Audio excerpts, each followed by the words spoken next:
നമസ്കാരം. ഇനമിനത്തിലും ഇരണ്ട വെള്ളത്തിലുമേ ചേരൂ എന്നൊരു ചൊല്ലുണ്ട്. ക്ലിഫ് ഹൗസിലെ വിചിത്രമായ കുളത്തിലേക്ക് കേരളത്തിൻ്റെ ഖജനാവിൽ നിന്നും ചെന്നു ചേരുന്ന ലക്ഷങ്ങൾക്ക് കയ്യും കണക്കുമില്ല. നവീകരണ പ്രവർത്തനങ്ങൾക്ക് വീണ്ടും ഇതാ 4.5 ലക്ഷം കൂടി അനുവദിച്ചിരിക്കുന്നു. ശരിക്കും ലോകാത്ഭുതങ്ങളിൽ ഒന്നാണ് പിണറായി വസിക്കുന്ന ക്ലിഫ് ഹൗസിലെ നീന്തൽക്കുളം.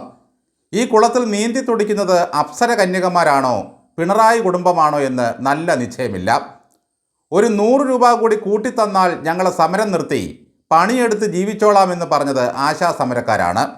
അവർ യാചിക്കുമ്പോഴാണ് കുളത്തിൻ്റെ പരിപാലനത്തിനായി പിന്നെയും 4.5 ലക്ഷം കൂടി അനുവദിച്ച് പകരം വീട്ടിയത്. പിണറായി അധികാരത്തിൽ വന്ന ശേഷം ഈ കുളത്തിനു വേണ്ടി ചെലവഴിച്ചത് ഏകദേശം 1/2 കോടി രൂപയോളമാണ്. പണ്ടൊരു അപകടത്തിൽപ്പെട്ട് കെ കരുണാകരന് തെറാപ്പി ചികിത്സയുടെ ഭാഗമായി ഏതോ ഡോക്ടർ വിധിച്ചതാണ് നീന്തൽ. അതിനായി ക്ലിഫ് ഹൗസിൽ കരുണാകരൻ ഒരു കുളം കുത്തി. CPM ആ കുളത്തിനെതിരെ ചില്ലറ സമരമല്ല അന്ന് നടത്തിയത്. കരുണാകരന് ശേഷം അധികാരത്തിൽ വന്ന നായനാർ പറഞ്ഞത് കുളത്തിൽ ഞാൻ എൻ്റെ പട്ടിയെ കുളിപ്പിക്കും എന്നായിരുന്നു.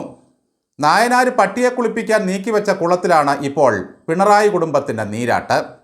ഖജനാവിൽ എത്ര കാശില്ലെങ്കിലും ക്ലിഫ് ഹൗസിൻ്റെ നവീകരണത്തിനും കുളത്തിനും ചാണകക്കുഴിക്കുമായി എത്ര ലക്ഷങ്ങൾ വേണമെങ്കിലും ഇടതടവില്ലാതെ ബാലഗോപാലൻ അനുവദിച്ചു കൊടുക്കും. ആ പാവത്തിന് വേറെ ഗത്യന്തരമില്ല. പോത്തുകളും നീർക്കുതിരയുമൊക്കെയാണ് സാധാരണ വെള്ളത്തിൽ നിന്നും കയറാത്ത മൃഗങ്ങൾ. ഈ ക്ലിഫ് ഹൗസിൽ ആരാണ് വെള്ളത്തിൽ നിന്നും കരയ്ക്ക് കയറിയാൽ ഉഷ്ണപ്രവാഹത്താൽ വെന്തുരുകുന്ന വിചിത്ര ജീവി എന്നാണ് അറിഞ്ഞുകൂടാത്തത്. അന്യൻ വിയർക്കുന്ന നികുതിപ്പണം ഇങ്ങനെ ഉളുപ്പില്ലാതെ തിന്നു തീർക്കാനും കുളത്തിലിടാനും എങ്ങനെ തോന്നുന്നു ഈ മനുഷ്യന്? തന്നെ നടക്കാൻ ശേഷിയില്ലാത്ത പിണറായി വിജയൻ എന്തായാലും ഈ കുളത്തിൽ കുളിക്കാൻ യാതൊരു സാധ്യതയുമില്ല. മകളും തോഴിമാരുമായിരിക്കും കുളത്തിലെ ഉല്ലാസപ്പറവുകൾ. ജനം പട്ടിണി കിടന്നാലും ഓനും ഫാമിലിയും സദാസമയവും പൂളിൽ നീന്തി തുടിക്കുകയാണ്. എൻ്റെ സഖാവും കുടുംബത്തിനും വേണ്ടിയല്ലേ, എത്ര വേണമെങ്കിലും എടുത്തോട്ടെ എന്ന് സമാധാനിക്കുന്ന അടിമകൾക്കിതൊക്കെ ആനന്ദമാണ്. തന്ത തല്ലാൻ വരുമ്പോൾ കുളത്തിൽ നിന്നും കയറാതെ വാശി പിടിക്കുന്ന കൊട്ടാരം വീട്ടിലെ ജഗതിയെപ്പോലെ SFIO ചോദ്യം ചെയ്യാൻ വരുമ്പോൾ തായ്ക്കണ്ടി വീണ കുളത്തിൽ ചാടാനും സാധ്യതയുണ്ട്. വാഹനങ്ങൾ വാങ്ങുക, ഇഷ്ടക്കാർക്ക് വാരിക്കോരി സമ്മാനിക്കുക, താമസ സ്ഥലം മോടി പിടിപ്പിക്കുക, വിദേശ യാത്രകൾ ചെയ്യുക, സഞ്ചരിക്കാൻ ബസ് വാങ്ങുക, മകൾക്ക് മാസപ്പടി ഉറപ്പാക്കുക, പരിവാരങ്ങൾ റിട്ടയർ ചെയ്തു പോയാലും ഇരട്ടി ശമ്പളത്തിന് വീണ്ടും നിയമിക്കുക, പിൻവാതിലുകൾ വഴി സഖാക്കളെ തിരികെ കയറ്റുക, ലിഫ്റ്റും തൊഴുത്തും കുളവും പരിപാലിക്കുക, നാട്ടിലെ പാവങ്ങളെ നിരന്തരം കൊഞ്ഞനം കുത്തുക, അതോടൊപ്പം കമ്മ്യൂണിസം പ്രസംഗിക്കുക.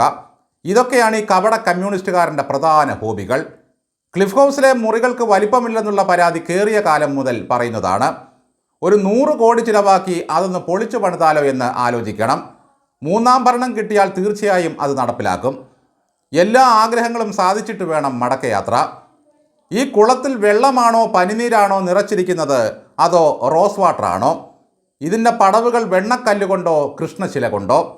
ഗന്ധർവന്മാരും അപ്സരകന്യകളും പൂന്തിങ്കളും ഈ കുളത്തിലാണോ നിങ്ങൾക്കൊപ്പം നീന്തി തുടിക്കുന്നത്? ഈ മനുഷ്യൻ്റെ അവതാരോദ്ദേശ്യം ശരിക്കും എന്തായിരിക്കും? എനിക്ക് ശേഷം പ്രളയമെന്ന് പറഞ്ഞത് ഫ്രാൻസിലെ രാജാവായ ലൂയി 16 കരുതപ്പെടുന്നു. എന്തായാലും ആ ഒരു പ്രളയത്തോടെയാണ് ഈ മനുഷ്യൻ്റെ നല്ല കാലം തുടങ്ങിയത്. അതുകൊണ്ട് തന്നെ പ്രളയത്തിന് ശേഷം ഞാൻ എന്നതാണ് പിണറായി വിജയൻ്റെ വേദാന്തം. വെള്ളത്തിൽ നിന്നും കര കയറാത്തത് ആ ഓർമ്മയിലായിരിക്കണം. നന്ദി.